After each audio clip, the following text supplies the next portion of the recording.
Bonjour à tous, bonjour à toutes, bienvenue encore une fois pour votre petite capsule méditative. J'allais dire presque, c'est tellement court aujourd'hui qu'on pourrait dire une petite pastille méditative. Un verset, le verset 25 d'Ecclésiaste 2. Car personne ne peut manger ni éprouver du plaisir si Dieu ne lui accorde pas.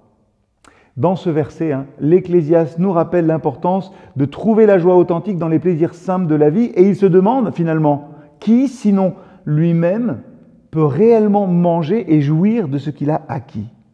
Ça souligne l'idée, ce petit verset, que la véritable joie découle de la véritable capacité à apprécier pleinement les bénédictions de la vie. Alors, quel défi pratique pour aujourd'hui ?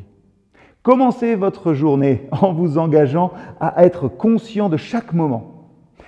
Prenez conscience de vos expériences sensorielles, que ce soit en mangeant, en marchant, en respirant ou en écoutant de la musique. Soyez pleinement présent.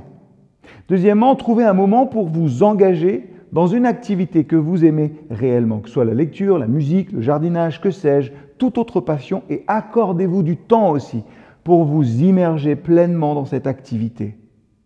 Et avant de vous coucher, prenez quelques minutes pour réfléchir sur les moments de joie authentique que vous avez vécu aujourd'hui.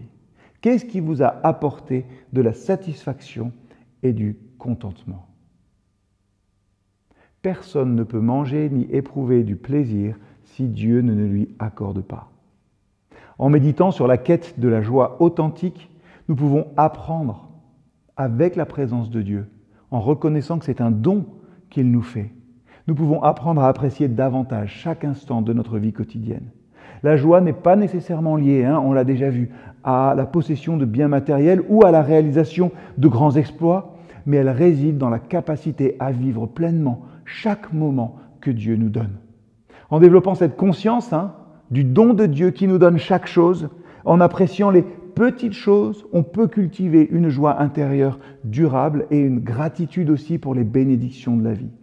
Cette méditation nous rappelle que dans la vie, comme dans notre vie chrétienne, dans notre relation avec les autres comme dans notre relation avec Dieu, la joie peut être trouvée dans la simplicité, si nous prenons le temps de reconnaître tout ce que la main de Dieu nous donne chaque jour.